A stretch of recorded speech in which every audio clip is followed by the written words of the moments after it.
Hello everybody, what's happening? My name's Neil, welcome along to Midlife Motors. And I've got a little bit of an autumn project going on because I want to do a few bits and bobs in this garage over the winter, and it's a bit of a mess. I've moved all the cars out. I've had to sort of park them like it's a forecourt to get the things out of the way.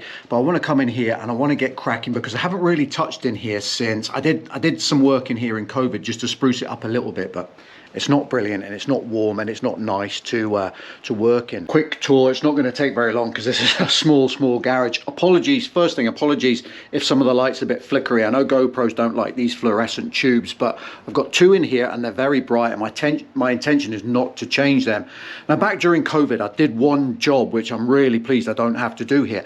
I insulated and plasterboarded the ceiling, and the even better news is I used MR, moisture resistant board. So since then we've had a leak in this corner, but that's been repaired and it's drying out nicely. I've also had a leak up there. That was a bad one. Again, that's been repaired now. It's dried up nicely, but I don't know if I'll get away with that. I might have to change that sheet, that bit of board. But apart from that, not really much. I painted the walls, but they've only had one coat. I'm going to do that again. The flooring, this is just offcuts of flooring and from the house and a dog to try and keep the dust down. So the main job is going to be to try and improve this. Jumping in here quickly because I'd just like to clarify, I think it would be helpful just to run through what it will cost and what I used. So the two things that aren't on this table, we've got the skirtings. They are 6 inches, 150 mil, 15 mil thick, and I got them primed. To buy enough to do that single garage would cost you about £45 for the skirtings. Bear in mind they come in 3 metre lengths, so if you're going to collect them, just make sure you're aware of that. The tiles themselves, now I got them from eBay, they were leftovers. I ended up using 5 boxes and I paid a tenner a box, which is quite a good price. So I spent £50 on carpet tiles. Keep your eye on things like that, they do crop up quite a lot. Coming to the table here, my biggest bill was the adhesives and the adhesive and the glue. These I bought from Screwfix. I bought 4 of these to hold down the underlay and fit the carpet tiles, and I used the no-nonsense white glue for the skirtings. This is quite good because you can use it as a bit of a caulking as well, fill gaps at the top and what have you. £65, that was my biggest bill. We then got the Dulux. This was £25 for a 5 litre tin. This is the stuff that you'd paint the outside of your house with. 2 tins of paint, £20 each. The apple white for the ceiling and the eggshell, which is for the skirtings. And then I spent £15 on some brushes. So adding all of it all up, £240. That's the budget. That's what you can expect to have to pay. That's it all cleared out now, which is good news. Always more than you expect, isn't there? But having looked at the floor slab, I was a little bit worried that there might be some damp underneath that, but it seems bone dry. I think the slab in here may be quite thick, which is on our side. Now I have offered up, you can probably just about see in the corner there, a little bit of skirting against the wall, and I think that looks spot on. So that's going to be my first job. I'm going to get my bench saw out, start measuring and cutting and fitting skirting. Welcome then to day number 2, and made good progress yesterday. Got the skirting done all along this back wall and into the let me spin back around there, into the corner there. Now I can only do this as weekdays at the moment, so I can only do afternoons. I've got to do a bit of work in the morning, which is crap. But good news, I've had a little bit of help this morning, and the ceiling has had its first 50-50 whitewash, so that's a little task that's done and out of the way. The delivery man's delivered the underlay, which is good news. So my plan today is to get changed and get on with the skirting on this wall here. So if I can get that finished today, then we'll be looking good. Plenty of glue going on, and somebody once said to me, I don't know if this is true or not, if you do it in circles, when you push it on, you get a bit of suction onto the wall. It kind of makes sense, doesn't it? But quite like doing the circles anyway, so I'm using a lot of glue. Last piece going in.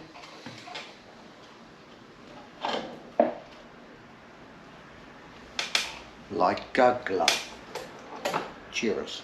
With the skirting all in, I'm just going around caulking up, and then I've noticed it's been about 4 hours since CJ did the sort of mist coat, if you like, on the ceiling, so I might jump up there and give it its first proper coat, and then that'll be a good day 2. And welcome to day number 3. Today's a Friday and I don't work a Friday, so this is our first full day on the job, and I've got a helper again today over there in the corner.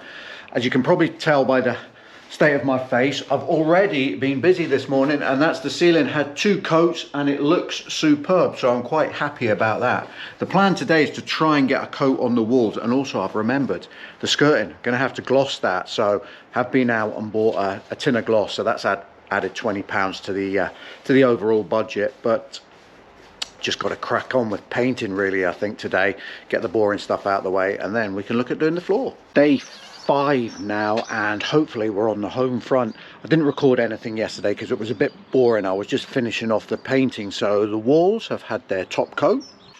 The skirting has had its top coat. Lovely skirtings.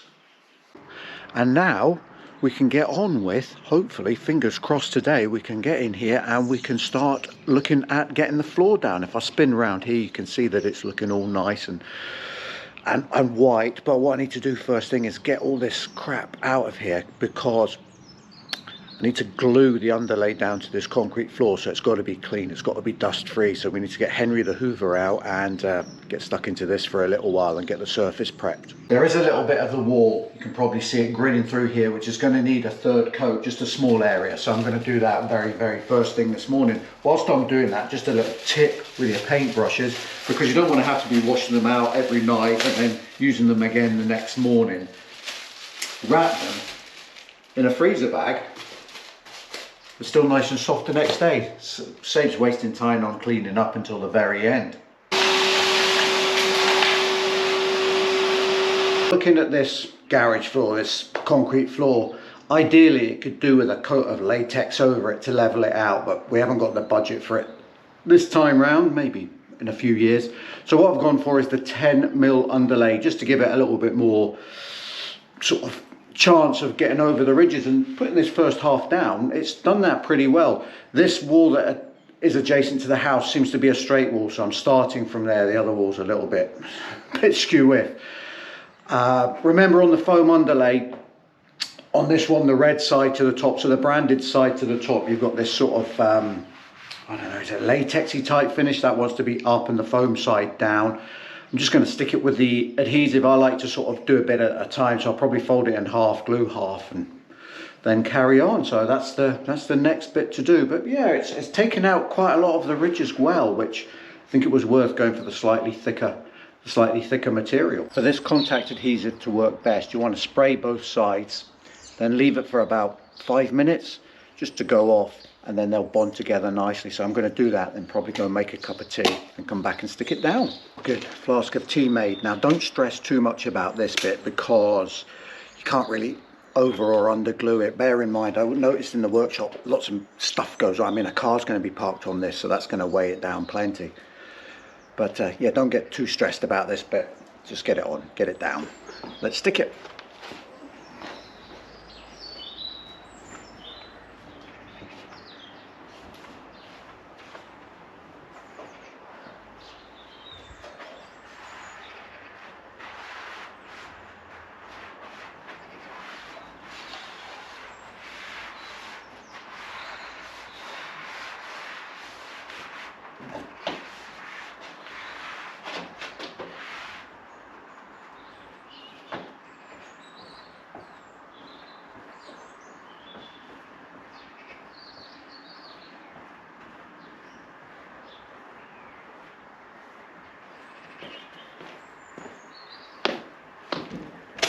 That has stuck spot on. Cheers to that.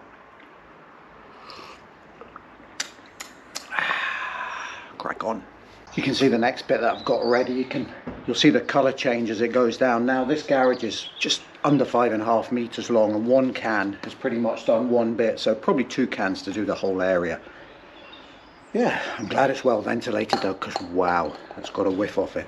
Well, it's all down and it feels, oh, lovely. The good news is it's 6 carpet tiles across, only a small cut as it narrows towards the door. So after lunch, we'll get on with that. We'll start getting the carpet tiles down. Yeah, we're getting there now, we're getting there. As you can see, we're going along quite nicely. What you will notice if you use carpet tiles is there's an arrow on the back of them. General consensus seems to be keep all the arrows pointing in the same direction. I think that's to do with the pile of the carpet. I'm just gluing them down the same way. I'm using the the contact adhesive, spraying both sides, giving it a couple of minutes. They're sticking nicely. I'm doing my cuts over on my bench here. Make sure you've got plenty of sharp Stanley knife blades for the cuts. That makes it so much easier. 1 cut, 2 cut. Flip it over. 3rd cut. Yes. And then folks, then we were done. Only thing, it never crossed my mind, I'm going to need to get something just to finish this edge here, but that can be another day. It's down, it's done. Temptation now is to use it, but it's still quite fumey in there, both the paint and particularly the adhesive that we've been using today. The adhesive has worked well with the carpet tiles. They've stuck really nicely, and I'm quite pleased with the outcome. I think for the rest of the day, while it still is daylight, I think I'll probably get my stuff set up in here, but I don't think we'll do the outro and the little video of a car coming in until the morning. We'll just give it a chance to get some of the fumes out and just to settle. But wow, I'm chuffed. The day after, boy am I tired after all that. So it took 5 days, but look what we've got. I'm in my workshop end, if you like. Did this last year, but spinning around. Look at the garage. Now, I was going to bring the car in today, but it's absolutely pouring down outside. I was hoping to get the door open because there's still a little bit of a smell, but I think that's going to have to wait until tomorrow. We'll do some nicer weather tomorrow, so we'll do that then. But look what I've got spinning round. Yeah, it's looking good. Not dream garage as everybody wants to go on about in YouTube, but this is going to be great for me. I will enjoy spending time in here over the winter, doing a few bits and bobs on the cars. If this has been enjoyable, then please give us a thumbs up, give us a like if it's been helpful maybe. And if you want to hit subscribe and you can see what happens as we do work on the cars over the next little while. Got 3 to service, 1 to underseal, 1 to change the brakes on. Oh, the list is long, but I've got the space to do it. And I think, yeah, I'm happy. Thanks very much for watching. See you again soon. Goodbye. Quick footnote, if you have stayed all the way through this and put up with these flickering lights, I really appreciate it, because they are annoying on camera, aren't they?